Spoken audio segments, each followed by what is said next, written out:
Salut, c'est Franck Taluto. Après un premier épisode consacré à la Turquie et à l'Arabie Saoudite, Bafé Gomis revient aujourd'hui sur son passage à l'AS Saint-Etienne, un club pour lequel il répète ici son attachement. Des 10 années qui séparent son arrivée d'un départ qu'il raconte en détail, Bafé dresse également un bilan sans concession ni langue de bois entre les bons moments et les périodes compliquées. De Souk vers numéro 31, épisode 2, c'est parti.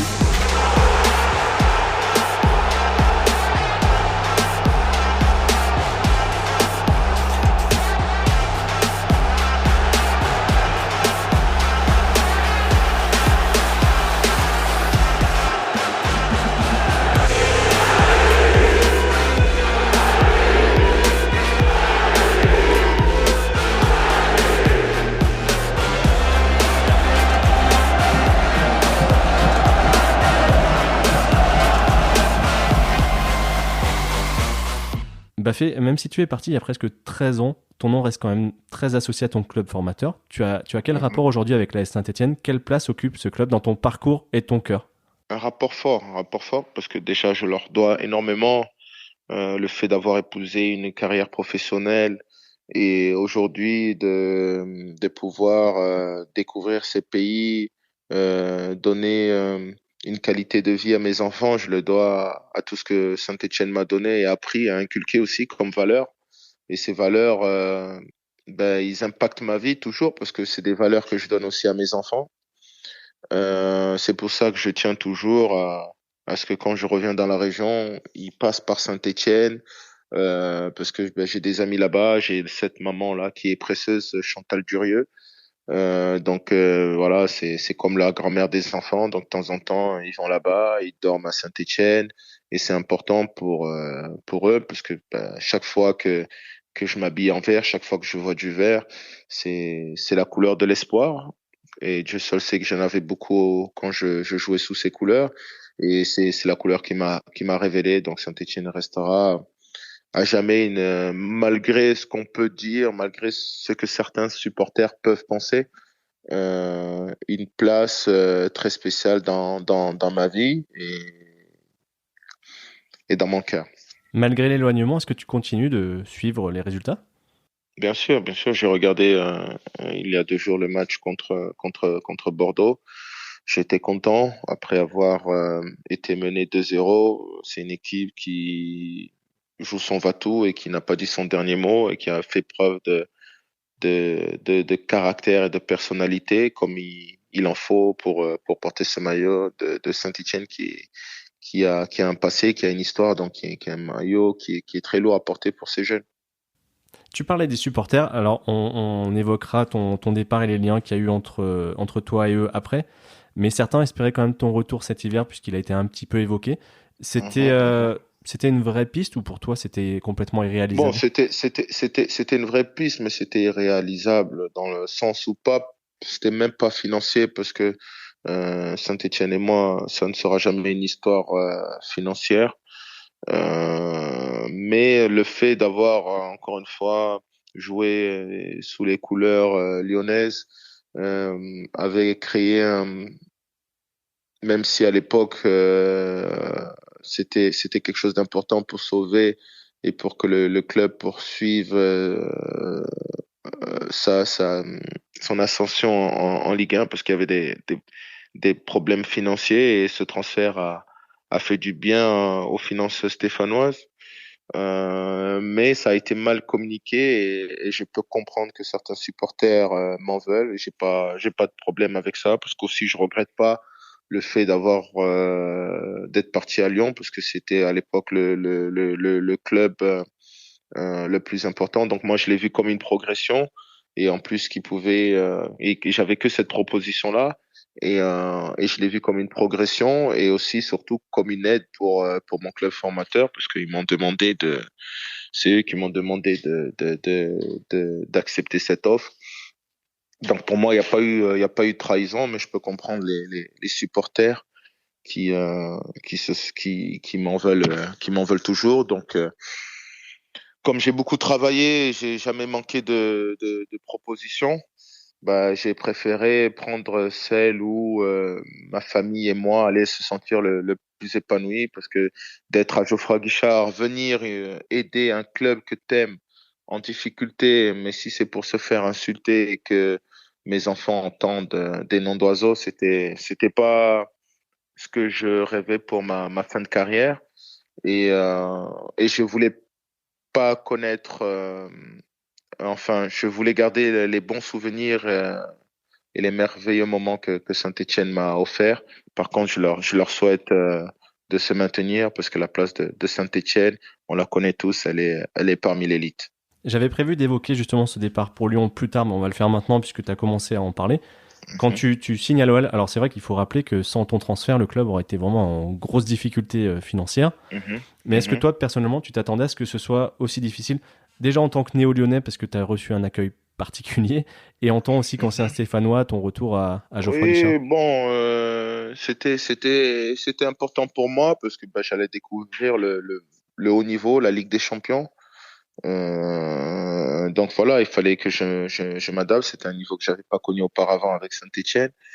Et voilà, il fallait me faire accepter humainement et puis aussi à montrer son caractère tout en gardant les valeurs et les vertus que j'avais qu'on m'avait inculqué à Saint-Étienne. Je suis resté moi-même, je j'ai jamais mal parlé et je parlerai jamais mal de Saint-Étienne qui est pour moi un club et une ville importante où je garde encore beaucoup d'attaches et beaucoup de sympathie, beaucoup d'amour pour les personnes que j'ai été chéri par mes voisins, par ils m'ont donné beaucoup d'amour aussi auparavant.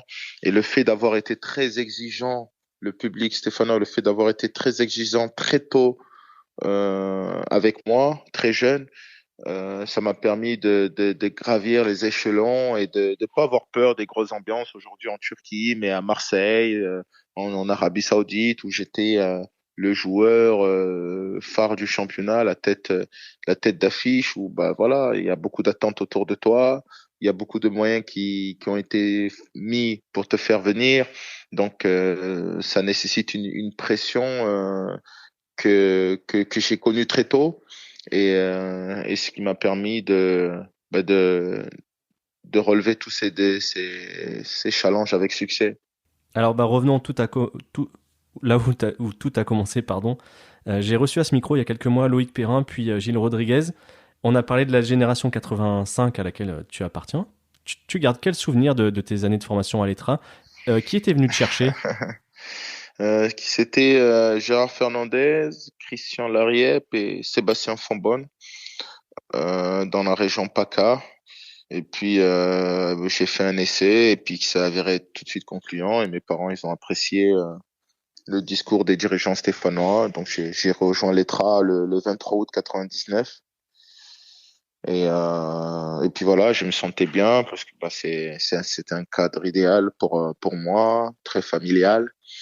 Et puis voilà, donc après je suis allé à Tesna du Mancel. J'ai eu la chance aussi de connaître Loïc et sa famille qui ont beaucoup aidé cette génération parce que sa famille, c'était un peu un repère pour nous parce qu'ils nous invitaient chez eux. Moi, comme d'autres joueurs, ils nous prenaient des photos, ça nous faisait des souvenirs. C'est Loïc il a été un capitaine pour moi en équipe première, mais il a été plus parce qu'il a, dans mon adaptation à Saint-Étienne, dans mon quotidien, lui et sa famille, je dis bien sa famille, son père, son frère, sa sœur et sa mère, ils nous aidaient beaucoup parce qu'ils avaient toujours la banane, toujours le sourire, toujours le mot réconfortant, toujours prêts à nous inviter à la maison pour, euh, pour, pour faire un barbecue, pour manger. Et c'est ce qui nous manquait, nous, puisque nos familles n'étaient pas là. On n'était pas des joueurs de la région et Loïc et sa famille ont beaucoup fait pour le centre de formation, notre génération. Et je pense que ils se sont pour beaucoup et c'est pour ça que j'ai un lien et un respect assez fort pour Loïc et sa famille. Comment tu avais vécu, toi, à peine 14 ans, de quitter bah, justement le cocon familial? Très dur, très dur, très dur. Il y avait une cabine téléphonique et à l'époque le club Saint-Étienne avait vraiment tout mis en œuvre pour que je me sente bien. Donc chaque mois il me donnait une carte avec des unités où je pouvais appeler de la cabine téléphonique de l'ETRA mes parents. Et donc c'était très dur l'éloignement. Les 3-4 premiers mois ont été très difficiles, mais ensuite bah voilà j'ai créé des liens avec mes coéquipiers, avec les Stéphanois à l'école et tout ça. Et je me suis senti comme chez moi et j'ai vécu 10 bonnes années. Loïc m'expliquait qu'il avait finalement jamais fait de plan sur la comète pour devenir pro, que les choses étaient arrivées un peu d'elles-mêmes. Et toi, est-ce qu'il y a eu C'est un vrai, moment où c'est tu t'es vrai, c'est dit, vrai. là, je suis pas loin, c'est vraiment possible? Non, l'objectif quand j'arrive, il est clair et net en tant que famille africaine. Je viens pour devenir professionnel, en faire cette passion mon métier et pouvoir aider ma famille à avoir un meilleur quotidien. C'est clair, je suis d'origine africaine et le football, dès le départ, c'est une passion, c'est un jeu, on joue, mais quand tu arrives dans un centre de formation, l'objectif est très clair. Faut devenir professionnel et faire tous les sacrifices pour l'être. Et je me dis que ça sera moi et pas un autre. Loïc, c'est différent parce que c'est un Stéphanois qui vient jouer dans le club de sa région, donc ça reste un plaisir de jouer avec les copains, de défendre les couleurs de sa ville et du club de son cœur. C'est différent. Mais moi, que ce soit Saint-Étienne, Martigues ou Cannes ou Quimper, l'objectif était de devenir professionnel. J'ai eu la chance de le faire dans un club mythique comme Saint-Étienne et j'en suis fier. Mais l'objectif pour moi était d'être professionnel tout court. Mais ça n'a pas été un long fleuve tranquille parce que j'ai eu des moments de doute, d'égarement où, ben voilà, dans la vie d'un adolescent, c'est pas toujours facile, mais ça m'a fait grandir. Et puis on a eu la chance d'avoir des bons éducateurs comme Gilles Rodriguez, Sébastien Degrange, Primard, Gérard Fernandez, qui étaient là pour nous encadrer et nous recadrer de temps en temps quand on s'est garé.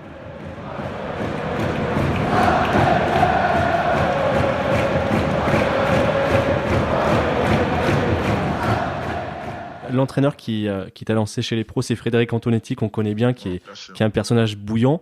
Est-ce que pour toi qui avait 17-18 ans, c'était un personnage impressionnant? Non, il était impressionnant, mais qui donnait beaucoup d'amour à ses joueurs. On a une image de lui, de personnes qui crient et tout ça, mais il fait pas que ça. C'est un fin technicien. C'est un très, très grand entraîneur, un des plus grands que j'ai eu.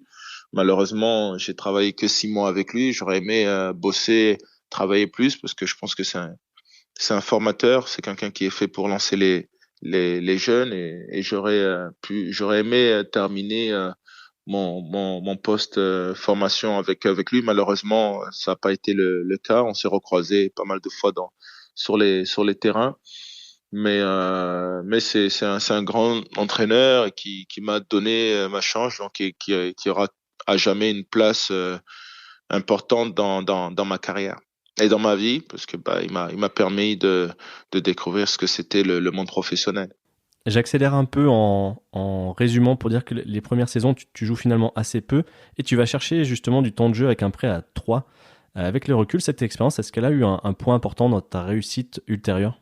Bah, ça a été un déclic, parce que c'est comme dans la scolarité, il fallait que après 6 mois en Ligue 2 à Saint-Étienne où elle s'est conclue sur une montée, je m'aperçois que peut-être que la Ligue 1 c'est un peu trop rapide, trop grand pour moi sur le moment. Donc je me dois de valider ce palier qui est la Ligue 2. Donc voilà, je vais en prêt à 3 où j'attends un nouveau vestiaire, un nouveau regard sur moi. Euh, le joueur qui vient de Saint-Étienne, qui a déjà connu une montée, mais qui a pas assez de temps de jeu. Donc il vient pour prendre du temps de jeu et confirmer qu'il est bel et bien un joueur professionnel et qui aspire à jouer en Ligue 1. Donc ça se passe remarquablement bien avec Jean-Marc Furlan, mais qui aussi est là et très exigeant vis-à-vis de moi. Et je pense que c'est tout ce qu'a besoin un jeune joueur quand il part en prêt, du temps de jeu, mais aussi un entraîneur qui est là pour le recadrer et lui montrer ce que c'est l'exigence du haut niveau pour être professionnel, quoi. Prêter ces jeunes joueurs dans des divisions inférieures, c'est quelque chose que Saint-Etienne fait finalement assez peu. Est-ce que toi, tu Ouais, ouais, trouves que ouais. c'est quelque chose qui serait intéressant? C'est pour ça qu'ils forment pas assez de joueurs à mon goût. Bon, ils en ont sorti pas mal ces derniers temps avec Claude Puel, mais je pense que de temps en temps, quand on voit qu'un joueur il est bon, il a un potentiel, on doit le faire signer et le prêter et le laisser le temps parce qu'il y a des joueurs qui ont le déclic très tôt parce qu'ils ont une maturité. Il y en a, ils l'ont un peu plus tard, mais toujours est-il qu'ils auront les qualités pour jouer et porter ce maillot de Saint-Étienne plus tard. Et si on peut limiter cette perte, c'est bien. Ça a été le cas pour Bamba. Oui. Malheureusement, il a explosé à Lille. Et je suis triste pour Saint-Étienne. Pour Saint-Maximin qui est parti trop tôt. Il y a beaucoup de joueurs de ces dernières années qui sont partis trop tôt. Et je pense que ma génération aussi aurait mérité d'avoir deux ou trois contrats professionnels en plus, parce qu'on était des joueurs de qualité. Malheureusement, à l'époque, on ne donnait pas la chance aux jeunes aussi facilement. On a cité Frédéric Antonetti, tu as évoqué Jean-Marc Furlan. Il y a un autre entraîneur par la suite qui a compté pour toi à Saint-Etienne, c'est Laurent Rousset.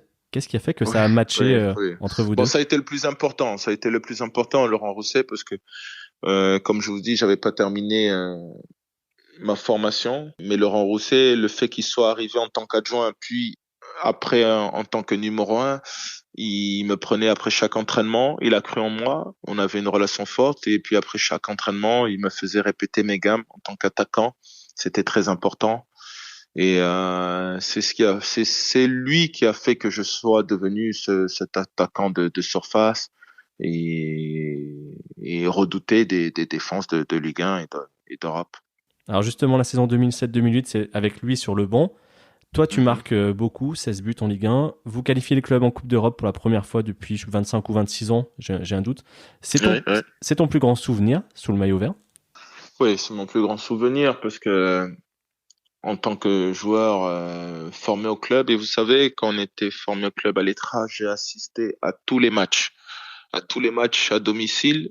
J'étais dans les tribunes et j'ai suivi tous les matchs je suis arrivé de 99 à ce que je débute. J'ai regardé tous les matchs de la Ligue 1. Il y a eu une ou deux années en Ligue 1 d'abord. Après, il y a eu l'histoire des faux passeports. Donc, on est descendu en D2.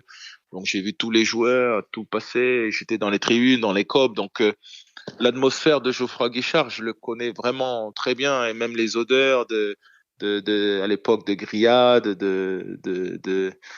et j'en passe.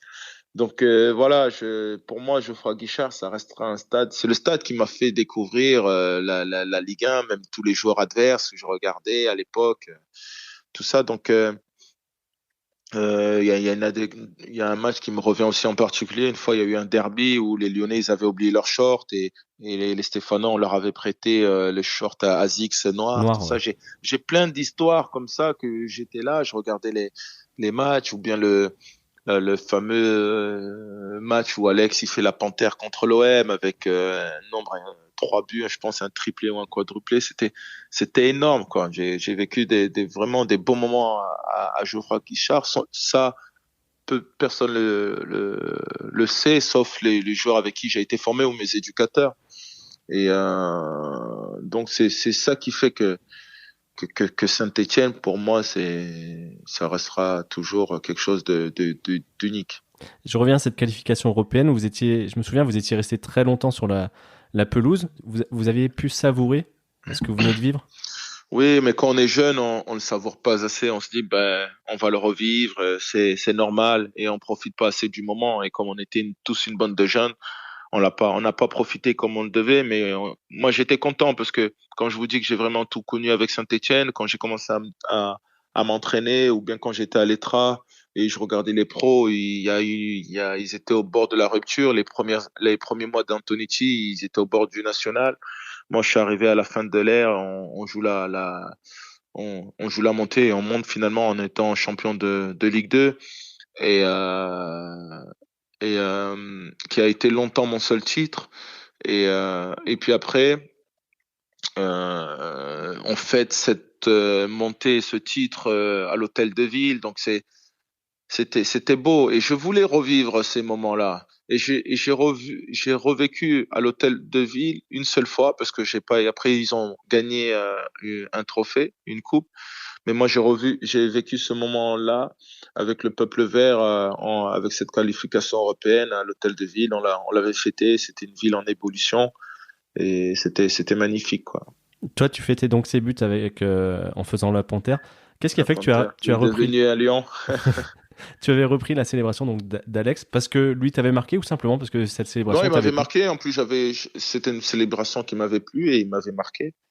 Et donc ça a été longtemps, ça a longtemps été un modèle pour moi parce que ben, quand on est au centre de formation et qu'on joue pour un club professionnel qui est en Ligue 1, on s'identifie aux joueurs de son club. Et j'avais eu la chance de m'entraîner avec lui quand j'étais en CFA. Et mais ça a été ma célébration parce que ben, Fousseni Diawara, qui est un grand frère, lors d'un match contre Marseille en Coupe de la Ligue, m'a dit bah si tu marques, je sens que tu vas marquer aujourd'hui. Si tu marques, tu fais la panthère, tu fais la célébration et puis bah voilà. Puis ensuite ça avait plus rien à voir avec Alex ou Saint-Étienne. Et puis j'en ai fait ma célébration et c'est pour ça que ben 15 ans après, ben je suis toujours avec cette célébration là. 2008, ça a été aussi l'année de ta première sélection en équipe de France, première sélection doublée. Euh, Tu gardes quelles images de ces débuts en bleu? Magnifique, magnifique. Encore une fois, ben, franchi un palier. Je suis bien content de l'avoir fait sous le maillot vert. Le fait d'avoir marqué ses débuts et après, je me rappelle plus combien d'années où il n'y avait pas eu de joueurs de Saint-Étienne qui avaient été sélectionnés en équipe de France, c'était important. Voilà, c'était la récompense de tout un travail qui a été fait auparavant au niveau de la formation à Saint-Étienne. C'est la récompense personnelle pour ma part, mais aussi de tout un centre de formation, tout un club qui avait travaillé en amont afin de promouvoir des jeunes pour son équipe première et le fait qu'on ils deviennent internationaux, bah, c'est très important. Il y avait pas mal de joueurs avec toi qui le sont devenus aussi par la suite. Je pense à Blaise, je pense à Dimitri. Vous aviez une belle petite génération, et puis je crois que ça dépassait le cadre du simple terrain. Je pense il y a aussi Mohamedou Oui, Dabo. bien sûr, on avait un lien fort. C'est ce qui faisait que on était tous jeunes de la même génération à peu près et on avait un lien fort. Et c'est ce qui fait qu'après, ça se voyait sur les terrains parce qu'on se fréquentait beaucoup en dehors. Et ça avait la mayonnaise avait mis du temps à prendre, mais quand elle avait pris, ben, on a fait vraiment des bons résultats et des grands matchs. J'en garde des très bons souvenirs.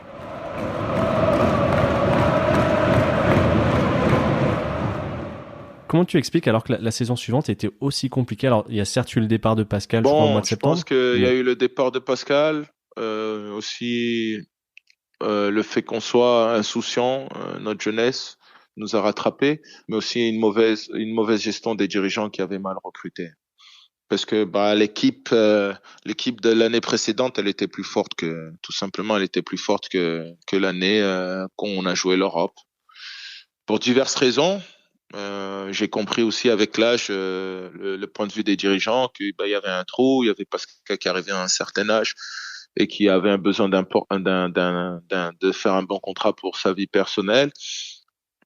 Mais je pense qu'elle a été mal préparée, les petites guerres en interne entre la direction et les entraîneurs, tout ça, l'ego, tout ça a pas mal joué dans cette saison euh, qui a été gâchée par ces mauvais résultats. Mais à l'époque, j'étais jeune.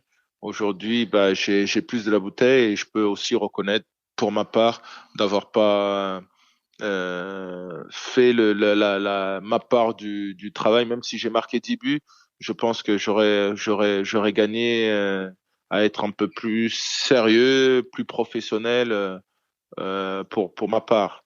Aujourd'hui, je le reconnais parce que bah, j'ai l'expérience et le vécu et je peux prendre le recul qu'il faut pour analyser cette situation de la meilleure des façons. Mais c'est une année qui m'a servi pour le reste de ma carrière. Et aujourd'hui, encore une fois, quand je parle avec les jeunes, comme on vit des moments difficiles avec Galatasaray, Je leur parle de cette année que j'ai vécue à Saint-Étienne qui m'a beaucoup aidé pour ma carrière. Bah, c'est intéressant l'analyse que. Et je leur dis de pas faire les mêmes erreurs que moi j'ai pu faire quand j'étais là-bas, quoi. Bah, c'était la question que j'allais te poser, parce que tu as changé de statut forcément avec l'équipe de France. Quelles erreurs tu as pu commettre à l'époque que tu referais pas aujourd'hui? Bon, vous savez, voilà, à l'époque, des fois, d'être plus professionnel, tout simplement. Tu te dois d'être plus professionnel, d'être plus ambigu, d'être au poids de forme, quand ça va pas, pas que travailler devant le but. Il y avait un travail à faire. Le problème, c'est que j'ai pas eu ce que j'ai pu avoir après à Lyon avec des joueurs internationaux comme Chris qui était international brésilien, comme Michel Bastos, comme Lisandro qui était international argentin. Quand tu travailles avec ce genre de joueurs, Kim Kallstrom, des joueurs qui ont de la bouteille, qui ont gagné des titres, tu sais comment te préparer. À Saint-Étienne, à part Tavlaridis qui était un vrai professionnel, mais pas un joueur offensif et pas un grand joueur qui a eu une grande carrière où tu peux le prendre comme exemple. On n'avait pas ce jour-là, donc on était un peu livré à nous-mêmes. Et aujourd'hui, c'est plus le cas. Quand je viens à Galatasaray aussi, j'étais revenu à Saint-Étienne. Les petits, ils auraient vu un Baffé qui a marqué 300 et quelques buts, répéter ses gammes, arriver 1 heure ou 2 heures avant à l'entraînement, faire son gainage, ses abdos, ses petits soins. Et c'est ce qu'on n'avait pas auparavant. Mais ça veut dire que personne ne te l'a expliqué ou que toi tu étais trop jeune pour l'entendre? Non, parce que j'étais un peu trop jeune pour l'entendre. Et quand tu te dis que tu es jeune et que tu marques et tu n'as pas besoin de ça, et les dirigeants, ils peuvent te le dire, mais ils peuvent pas tout dire. Ils peuvent pas tout dire parce que les dirigeants, ils ont un groupe de 25 à gérer. Mhm. Après, c'est les joueurs d'expérience qui doivent le montrer, mais les joueurs qu'on avait d'expérience, c'était des bons joueurs, des joueurs importants qui nous ont donné des conseils, mais eux qui n'ont pas fait des grandes carrières, donc eux aussi ils ne faisaient pas ça. Et le football, il a changé entre-temps. Voilà, c'était pas des personnes qui allaient à la gym 1 heure avant, qui arrivaient 2 heures avant, qui passaient du temps au centre d'entraînement, qui pouvaient nous expliquer non, ne mange pas ça, faut manger ça, regarde, je t'invite à la maison, regarde ce que je mange. C'est tout autre chose.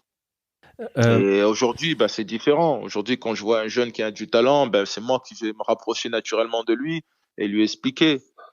de façon générale, que ce soit en 2009 ou maintenant avec le recul, tu fais quel bilan de tes années stéphanoises entre les bons moments, les plus compliqués, mais tu es quand même parti sur un club maintenu en Ligue 1 avec un gros transfert pour ton club formateur? Quelle analyse tu fais globale? Il y a eu des hauts et des bas, des choses que j'aurais pu mieux faire, des choses que je regrette pas, je regrette rien, des choses que j'aurais peut-être, comme ces bras de fer et tout ça, mieux communiqué. Mais vous savez, les grands joueurs, ils ont toujours eu une personnalité, un caractère. Ne pas confondre avec être caractériel. C'était pas des caprices. Il fallait montrer sa personnalité, son caractère. Et quand j'étais pas d'accord, j'allais au bout de mes idées. Et c'est ces idées-là qui m'ont poussé à faire cette carrière-là. Après, malheureusement, avec la communication, les supporters, des fois, ils ont peut-être pas compris. Puis, aussi, quand tu es un club et que tu communiques dans ton sens, les supporters, ils vont toujours dans le sens du club. Mais moi, je suis toujours été quelqu'un qui a été apprécié dans les clubs où il a été joué, au-delà du joueur, mais humainement. C'est que je sais que j'ai des valeurs et des principes. Et c'est vrai que des fois, quand je trouvais les choses injustes, je les faisais savoir et tant qu'ils n'étaient pas réglés, l'institution, elle avait un problème avec moi. Mais c'était des causes où je pense avoir raison.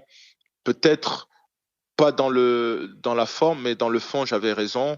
Et je pense que l'avenir m'a montré que j'avais des, des belles valeurs que j'ai bien défendu, des fois avec la mauvaise forme, comme je peux vous l'accorder sur certaines fois à Saint-Étienne, mais c'était ma façon de me faire attendre, c'était ma personnalité, et c'est ce qui m'a poussé, parce que en France, on a souvent des problèmes avec les personnalités, les caractères forts, mais je pense qu'il en faut pour gagner des titres, il en faut pour se sortir des situations difficiles, et c'est pour ça que à mon époque, c'était moi qui avais marqué ces doublés lors de la dernière journée parce que les joueurs avec avec du caractère et de la personnalité.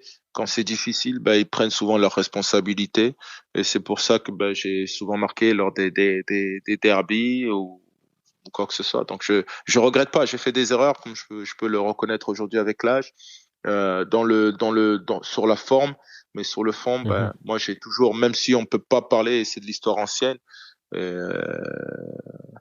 euh, j'avais raison, même si c'était pas les raisons qui étaient sorties dans la presse. Moi, je suis en interne, on sait très bien que Baffé avait défendu des valeurs qui étaient les siennes. Avant de te poser ma dernière question qui concerne ton avenir, je voulais faire une parenthèse sur de l'extra sportif. Cet hiver, on a donc parlé de toi pour le mercato, mais aussi pour les repas que tu finances pour des Stéphanois démunis. Qu'est-ce Mhm, qui mhm. guide cette action? Est-ce que ça fait longtemps que tu t'es investi comme Bon, ça? comme je vous ai toujours dit, Saint-Étienne a une place très importante dans ma vie. Le fait que je ne peux plus porter ce maillot et marquer des buts pour les Stéphanois, avec ma maman et mon ami qui est restaurateur, Abdel Fougali, on s'est dit que qu'est-ce que je pouvais faire pour rendre à cette ville ce qu'elle m'a donné. Et je me suis dit d'aider des associations, ses habitants. Et donc, je me suis dit, voilà, d'offrir chaque année, pendant la période de Noël, qui est une période importante où les personnes, malheureusement, qui sont seules ou âgées, ne peuvent pas se permettre, surtout là-bas à Saint-Étienne, où le pouvoir d'achat est assez bas, essayer de leur donner un peu de soutien en leur offrant un repas d'un des meilleurs restaurants stéphanois. Voilà, je me suis dit ça. Et puis il y a pas mal d'actions aussi que j'ai pas souhaité divulguer, mais par exemple là, j'ai fait une aide pour un tournoi, le tournoi de Saint-Joseph Ah oui, bien sûr. Ouais. que j'ai joué, que j'ai remporté. Quand on me demande mon aide, voilà, comme je sais qu'il y a beaucoup de bénévoles, j'ai fait un don afin que le tournoi perdure parce que c'est des choses qui me tiennent à cœur et c'est ma façon d'aider la région et la ville qui m'a révélé. Tu dis ne pas vouloir communiquer sur ces actions, mais Bon, est-ce parce que que ça... j'ai pas toujours besoin et envie que les gens sachent. Quand on le fait avec le cœur, pas pour que les gens le sachent forcément. Bien sûr, mais c'est vrai que les footballeurs n'ont pas toujours une bonne image. Est-ce que ça aiderait Ouais. pas à la redorer? Oui, mais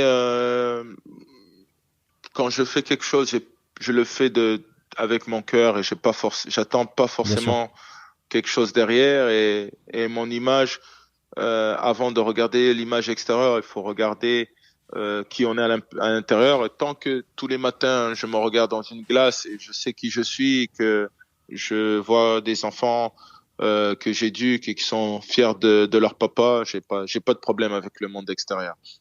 Bon, mais écoute, j'en viens à ma dernière question avant de te libérer, parce que ça fait presque une heure qu'on est Pas de ensemble. souci. Loïc, avec qui tu as été formé, est maintenant dans la direction du club à Mhm. Saint-Étienne. Toi, tu le disais un peu dans le premier épisode, tu te projettes pas forcément en tant qu'entraîneur, mais tu as quel projet pour l'après? Est-ce que tu te vois rester dans le foot ou pas du tout? Oui, bien sûr, je vais rester dans le foot, peut-être un peu dans ce que fait Loïc, dans l'organigramme d'un club, apporter mon savoir. Je verrai, encore une fois, j'ai encore, je pense, 2 ans à jouer dans le foot. Et après, je me poserai les bonnes questions afin de trouver la meilleure solution et la reconversion pour moi. D'accord, tu as pas forcément défini des choses très précises? Des envies, des Bon, souhaits? non, dans l'organigramme d'un club ou consultant, ça sera dans ça. Je verrai peut-être aussi avec des amis ou un fonds acheter un club. On verra. Je me ferme pas de porte, on verra bien. Bon, mais écoute, merci en tout cas, un grand merci Merci, c'est Bafé. moi. J'ai passé un grand plaisir à échanger avec toi. Bien des choses à toi. Merci, ciao, ciao. Merci à Bafé pour sa disponibilité et à vous d'avoir écouté ce deuxième épisode. Merci également de le partager autour de vous et sur les réseaux sociaux. Vous pouvez également faire grandir ce podcast en lui mettant 5 étoiles et un commentaire sur Apple Podcast ou Spotify. Enfin, rendez-vous sur Facebook, Twitter et Instagram pour continuer la discussion ou par mail à dessous-de-verre@gmail.com. À bientôt. Ciao.